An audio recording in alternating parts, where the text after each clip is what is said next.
مشرق T V پر خوش آمدید۔ الجھن، سیاست اور کے پی کے افغان اقدام کے ارد گرد خطرناک پیغام۔ وزیر اعلیٰ خیبر پختونخوا کے مشیر برائے اطلاعات و تعلقات عامہ بیرسٹر ڈاکٹر صاحب کے حالیہ بیان نے مبصرین کو اس بارے میں مکمل طور پر الجھن میں ڈال دیا ہے کہ خیبر پختونخوا کے ساتھ کیا ہو رہا ہے۔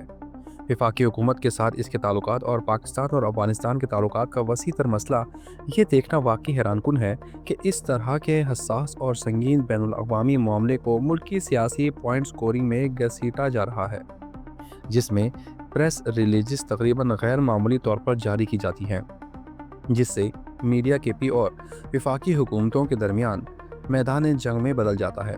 اس صورتحال کو جو چیز اور بھی حیران کن بناتی ہے وہ یہ ہے کہ حال ہی میں ضم ہونے والے قبائلی علاقوں کے لاکھوں لوگ کئی دہائیوں سے بالکل مختلف انتظامی اور قانونی ڈھانچے کے تحت زندگی گزارنے کے بعد بھی نئے انتظامی نظام کے مطابق ڈھالنے کے لیے جدوجہد کر رہے ہیں۔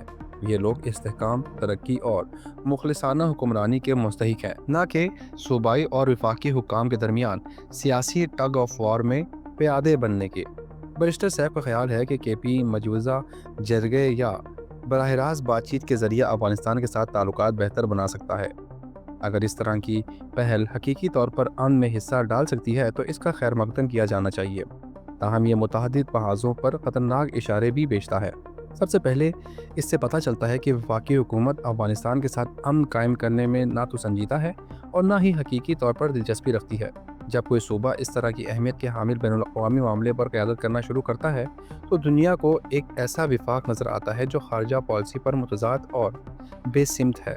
دوسرا، یہ خود وفاقی حکومت کی اہلیت کے بارے میں سنگین سوالات اٹھاتا ہے۔ اگر کوئی صوبہ سرحد پار سفارتکاری کی قیادت کرنے پر مجبور محسوس کرتا ہے تو یہ وفاقی سطح پر ایک خلا کو بے نقاب کرتا ہے جہاں وضاحت اور اختیار ہونا چاہیے۔ یہ نہ صرف شرمناک ہے بلکہ عالمی سطح پر پاکستان کی ساکھ کو بھی نقصان پہنچا رہا ہے۔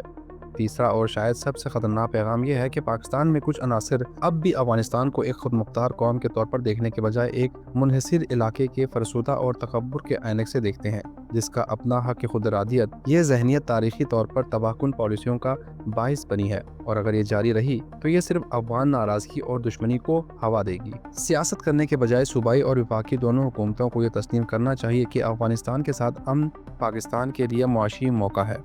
یہ وسطی ایشیا کے لیے راستے کھولتا ہے جو تجارت، توانائی اور رابطے اور اقتصادی ترقی کا وعدہ کرتا ہے۔